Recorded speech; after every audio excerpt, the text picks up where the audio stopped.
You know, guys, I thought taxes in Melbourne in Australia on electric cars were terrible. By the way, the tax there in Melbourne has been considered illegal by the federal court. It's been revoked, unconstitutional, the federal court said. But in America, well, things aren't looking too good. In Kentucky, electric cars are taxed twice. I mean, this is not a joke. Hello, my friends. Welcome to the channel. I'm Sam Evans. You're watching the Electric Viking. Clearly, they're concerned in Kentucky about electric cars. They're going to ruin sales of traditional gasoline internal combustion pickups, of diesel pickups, I don't know. They're going to change people's ideas on what the future are. And that's very scary for people in Kentucky, or at least for politicians in Kentucky who are now taxing the hell out of electric cars over there. As of the 1st of January, Kentucky has implemented two taxes on electric vehicles, both of which are higher than what gas vehicles pay on similar amounts of basically energy. So Kentucky has essentially joined this new trend of overtaxing electric cars and letting polluting gasoline and diesel cars get away with paying less than their fair share of taxes for the damage they cause to roads and your lungs. And the reality is here, guys, that cars and pickup trucks, they don't really cause any damage to roads. I've seen the data here, and I've seen the data straight from governments here in Australia. Passenger vehicles cause a minuscule amount of damage to the roads. So this concept that people use to say, oh, you got to pay for the damage you cause to the road in an electric car is utter nonsense. Even if your electric car does weigh more than a gasoline-powered vehicle, it doesn't do anything. It doesn't. The damage to roads, 98% of the damage comes from semis. Of course, big vehicles that are, 100 times heavier than an electric car, 50 times heavier. It's not even close. The damage generally comes from when it rains, and then that water is pushed hard into the road by trucks, semis, big vehicles, not from cars. So this idea that let's tax them because they're damaging the roads is completely nonsensical. Now, EVs have to pay an additional registration fee in Kentucky of $120 every year. And that's above the normal registration fees over there.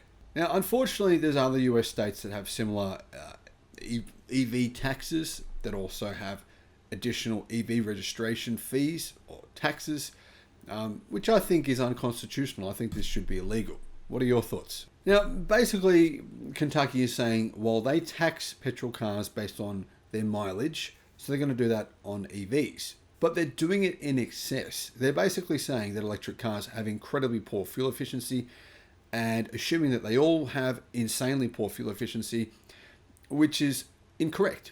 And so what they're doing is they are knowingly massively overcharging electric cars, and just overtaxing them.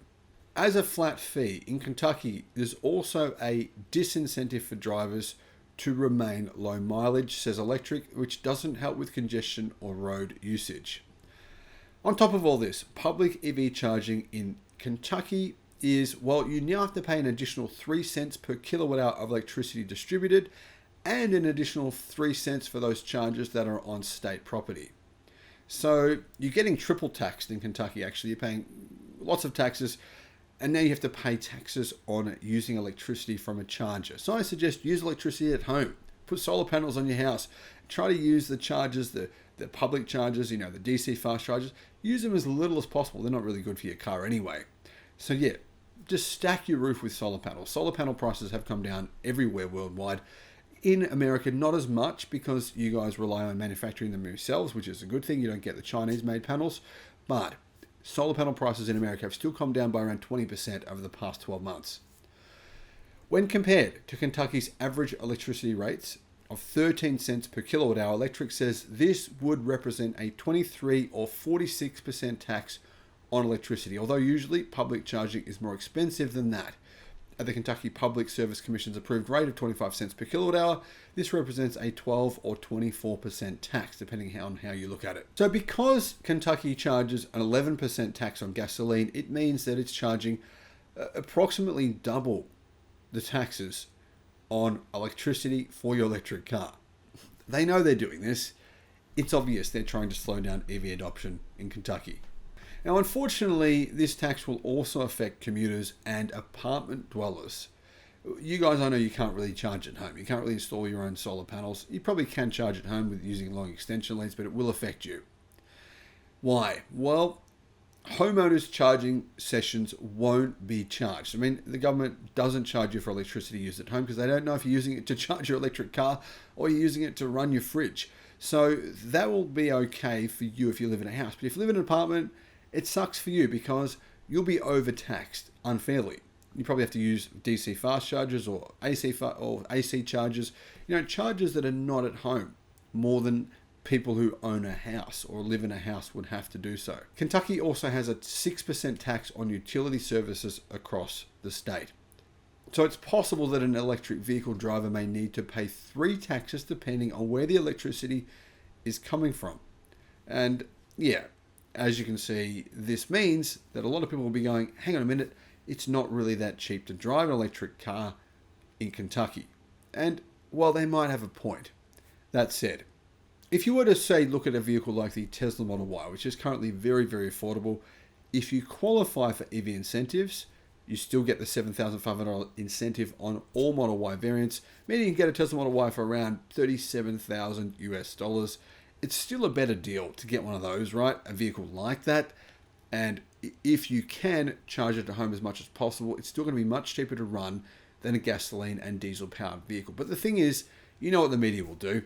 They'll eat into this. They'll try to scare everyone against EVs. They'll say, look, there's all these taxes. Don't get an EV. There's too many taxes to deal with. It's probably, there's all these fires with them. And they'll come up with all these reasons why you shouldn't buy an EV partly based on these taxes. It's just another way to try and slow down EV adoption in America. What are your thoughts on this? Let me know in the comment section, and thank you for watching. Bye-bye.